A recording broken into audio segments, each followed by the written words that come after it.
Rafael tá falando, análise sensata, sem torcida, apenas análise. Legal, Rafael. É isso aí que a gente tenta trazer sempre, né? Gente, esse padrão mastro e bandeira do Bitcoin ele é gigantesco, tá? Se nós formos apenas projetá-lo,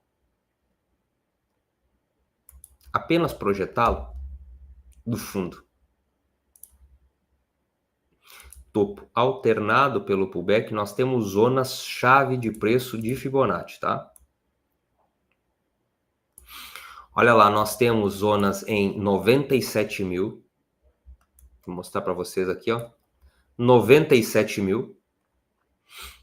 147 mil como alvo, tá? 288. Ah, Gustavo, tá dizendo que essa projeção vai levar lá agora, né? Não, não tô dizendo isso. Prestem atenção, tá? Para vocês também não se emocionarem. Não tô dizendo isso. Tô dizendo que essas são zonas-chave, são níveis de Fibonacci importantes. Porque o que o pessoal erroneamente fala? Ah, rompendo o topo histórico, o que o pessoal fala? Depois que rompeu o topo histórico, não existe mais resistências. Tá certo ou tá errado isso? O que vocês acham? Comenta aí, eu quero primeiro saber a opinião de vocês.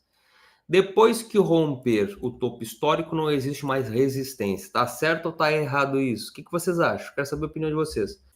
Ó, o Alexandre tá dizendo que acha que é certo, que não tem resistência. Será? O Romulo tá dizendo que sempre haverá pullbacks. Será? O que mais? Vamos atrás do Fibonacci, diz o Francis. Deixa eu ver. Errado.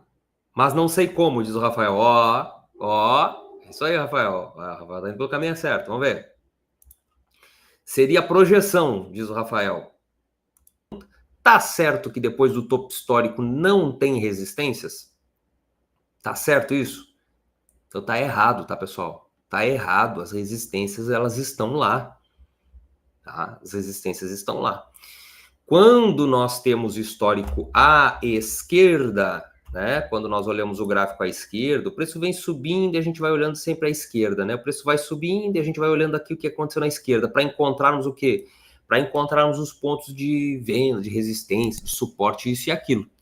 Rompeu o topo histórico, não tem mais para onde a gente olhar. Ah, o que a gente precisa olhar então? Níveis de Fibonacci, pessoal. Os níveis de Fibonacci vão nos determinar onde estão as resistências. Por quê? Porque Fibonacci, ele vai nos... O que Fibonacci é e representa, né? O padrão áureo no mercado, né? O padrão áureo na natureza e tudo mais. Mas dentro do mercado, ele vai nos dar zonas chaves, que estas zonas, pessoal, servirão como resistência para os preços, tá bom? Isso daí é mais que evidente, tá bom? Isso aconteceu no último ciclo, isso aconteceu neste ciclo e vai seguir acontecendo, tá?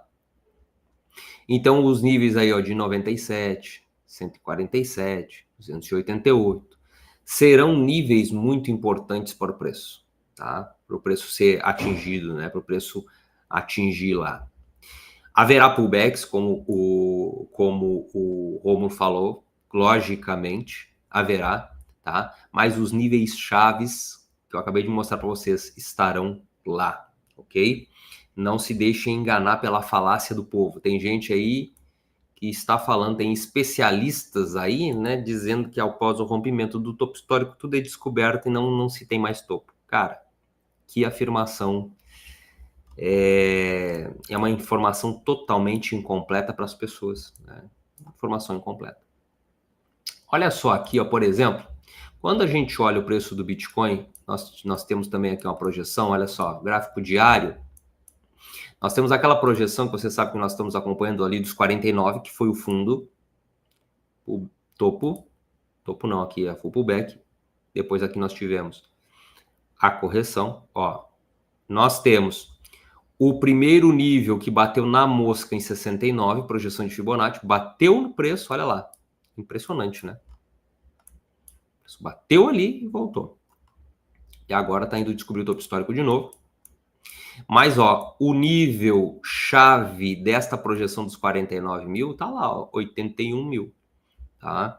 É por isso que já faz algum tempo, algumas semanas, né, alguns meses, nós estamos falando do nível, alguns meses não, né, desde agosto pelo menos, agosto, depois aqui foi o que? Setembro? Algumas semanas. Nós estamos falando desse nível possível dos 81 mil dólares, 80 mil, 81, tá? 80 mil, perfeito? Até deixar uma bolinha ali, ó, que é onde o preço pode vir buscar aí dentro do curto prazo, tá? Então, após o rompimento de topo histórico, a chance de vir buscar esses 81 mil é muito alta, tá, pessoal?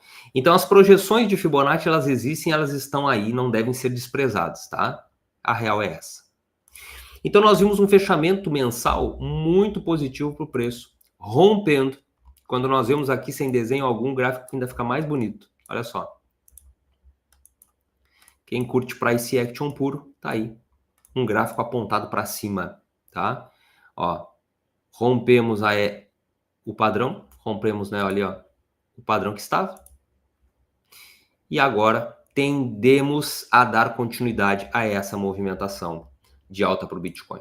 Por que Fibonacci geralmente ele funciona? Porque ele é um padrão, tá? Ele é um padrão que a gente consegue ver na natureza, no universo, nas coisas.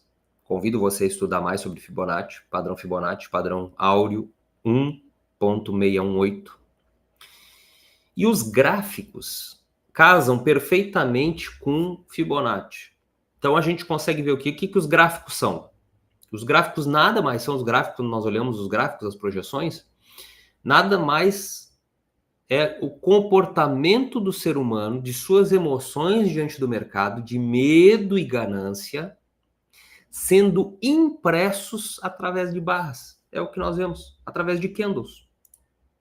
Então, quando nós vemos isso aqui, quando nós estamos olhando para um gráfico assim, nós estamos olhando nada mais, nada menos do que o comportamento humano de medo e ganância impresso em formas de candles, tá? É isso. É simplesmente isso.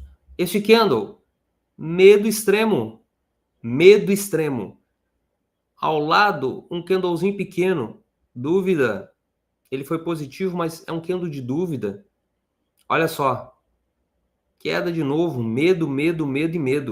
Depois um candle de confiança. Engoliu aqui quantos candles negativos? Confiança. Dúvida. Confiança. Dúvida. Confiança. Ganância. Ganância extrema. Então é simplesmente isso, tá? Simplesmente isso. E esses padrões, pessoal, se repetem vez após vez. É por isso que nós conseguimos ter previsão somente por uma formação de candle. Somente por uma formação de candle, às vezes a gente olhando, a gente já consegue entender o que está acontecendo. A gente já consegue traduzir esse sentimento.